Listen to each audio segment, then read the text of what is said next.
میں plastic surgery کیسے کی جا سکتی نہیں کی جا سکتی، اعضاء کی پیوندکاری کی جا سکتی وغیرہ متعلقہ مسائل۔ تو اسی فکر کے تحت بحرین میں یہ ادارہ قائم ہوا جس کا نام رکھا گیا accounting and auditing organization for Islamic financial institution, اس کا مخفف انگلش میں بنتا ہے AAOIFI، اور سہولت کی غرض سے چونکہ بڑا نام ہے اس کا نام AOFI رکھ دیا گیا ہے۔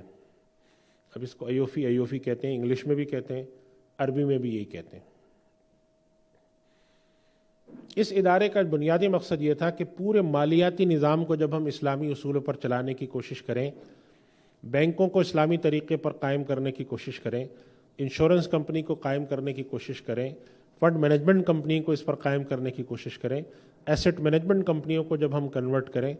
تو اس کا طریقہ کار نمبر 1 کیا ہو، مسائل کا حل کیا ہو، LC کا حل کیا نکالا جا سکتا ہے، گارنٹی کے مسائل کا کیا حل نکالا جا سکتا ہے، بینک کیا کیا کام کر سکتا ہے اسلامی، کیا نہیں کر سکتا۔ ایک تو یہ کہ ان مسائل کا حل پیش کیا جائے، نمبر 1 کام۔ نمبر 2 کام کہ ان مسائل کا حل پیش کرنے کے لیے کوئی اسٹینڈرڈ بھی سیٹ کیا جائے۔ اسٹینڈرڈ سیٹ کرنے کا مطلب یہ کہ آپ نے کہہ دیا کہ جی LC کا یہ طریقہ موجود ہے، اور جو بھی مالیاتی ادارہ اس کے تحت کام کرنا چاہے گا وہ ان اصولوں، ان پیرامیٹرز پہ کام کرے گا، اس طریقہ کار کے تحت کام کرے گا، اور جتنے بھی ادارے قائم ہوں گے وہ ایک خاص طریقے کو فالو کریں گے۔ جیسے اکاؤنٹنگ اسٹینڈرڈ ہے، چنانچہ آج پاکستان، ہندوستان میں تو خیر ابھی نہیں قائم، اللہ تعالیٰ وہاں پر بھی آسانی کرے، لیکن پاکستان اور دیگر اسلامی ملکوں میں جو قائم ادارے ہیں وہ ایک اسٹینڈرڈ کو فالو کرتے ہیں۔ چنانچہ دبئی میں جو قائم ادارہ ہے اور پاکستان میں قائم ادارہ ہے، اس کے درمیان پریکٹس میں جو ڈیفرنس ہوگا وہ مشکل سے 4 سے 5% ہوگا۔ 4-5%، 10% فرق جو ہے نا وہ تو چلتا ہے، لیکن اسٹینڈرڈ سیٹ ہونے کا یہ فائدہ ہوتا ہے، ایک جیسا کام سب لوگ کرنے میں آسانی ہوتی ہے، طریقہ کار یکساں ہوتا ہے۔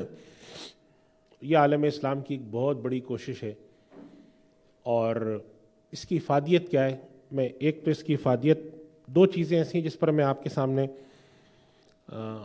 مزید وضاحت کرنے کے بعد آخری نقطے کی طرف آتا ہوں۔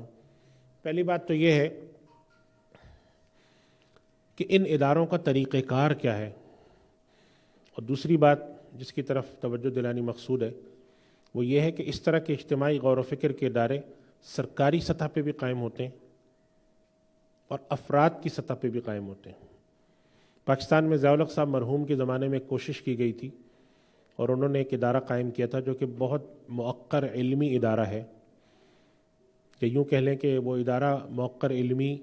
بڑی حد تک تھا، اب اس کے اندر ظاہر ہے کہ مسائل پیدا ہو رہے ہیں جو کہ پوری دنیا میں ہیں مسائل۔ وہ ادارہ قائم کیا گیا تھا اسلامی نظریاتی کونسل، جو آج بھی ایک بہت بڑا علمی ادارہ ہے، اور اس ادارے کا جو بنیادی مقصد تھا وہ یہ تھا کہ پورے دنیا کے اسلامی ممالک اپنے یہاں اس طرح کے ادارے قائم کرنے کی غور فکر کرتے ہیں، بہت سارے ملکوں میں قائم بھی ہیں، کہ ملک کی جو پارلیمنٹ قانون بنانے والا ادارہ جو ہوتا ہے، سب سے بالادست ادارہ ہوتا ہے جس کا کام قانون سازی ہوتا ہے، اس کو مختلف مسائل پر جب رہنمائی کی ضرورت پڑتی ہے، اگر میڈیکل کے مسئلے کے اوپر اس کو کوئی قانون سازی کرنی ہے تو میڈیکل کی اس کو ایک رہنمائی ملتی ہے، میڈیکل ایسوسیشن والے دیتے ہیں، ڈاکٹرز دیتے ہیں۔ اگر ان کو انجینئرنگ کے اوپر کوئی قانون سازی کرنی ہے تو اس کے اوپر انجینئرنگ باڈی ان کو مشورہ دیتی ہے، انجینئرنگ کونسل سے مشورہ جاتے ہیں۔ تو اسی طرح اگر وہ کسی مسئلے کے اوپر شرعی رہنمائی لینا چاہیں، قانون سازی کرنا چاہیں، تو ان کو ایک رہنمائی فراہم کرنے والا ادارہ ہو جو کہ آئین کے تحت قائم کیا جائے۔ چنانچہ پاکستان میں اسلامی نظریاتی کونسل قائم ہوئی، اور اس نے بہت بڑے علمی کام کیے، آج بھی کرتی ہے۔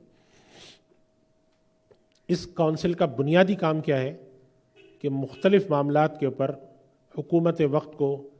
مشورہ دینا کہ جی آپ قانون بناتے وقت ان چیزوں کا خیال رکھیں، قانون شہادت بناتے وقت یہ خیال رکھ لیں، پاکستان میں کسی اور قسم کا سول لا ہے، کوئی کرمنل لا ہے، اس کے اندر کسی مسئلے میں آپ سمجھتے ہیں کہ قانون صحیح نہیں بنا ہوا، اس کے بارے میں رہنمائی فراہم کر دیں۔ لیکن سیاسی طور پر قائم کیے جانے والے اداروں کے ساتھ ایک بنیادی مسئلہ ہوتا ہے جسے ہم کہہ لیں انہیرنٹ پرابلم ہوتی ہے، اور صرف پاکستان میں نہیں، ساری روئے زمین پر دنیا کے ہر ملک میں،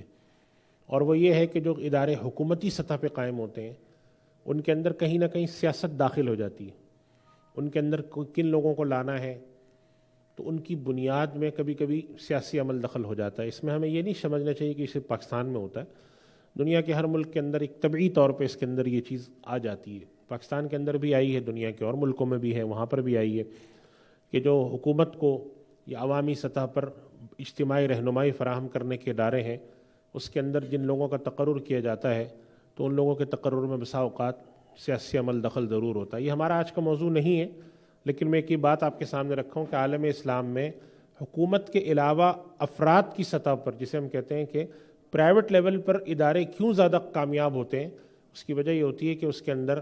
جو تقرر ہوتا ہے وہ عام طور پہ میرٹ کی بنیادوں پر ہوتا ہے. اس میں کوئی سیاسی عمل دخل نہیں ہوتا. لوگ دیکھ سمجھتے ہیں کہ فلاں آدمی زیادہ کام کر رہا ہے, اس کو اپنا رہنما بنا لو,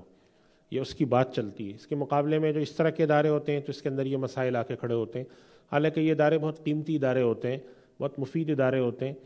ان کے اندر ہمیں ان سے زیادہ فائدہ اٹھانا چاہیے.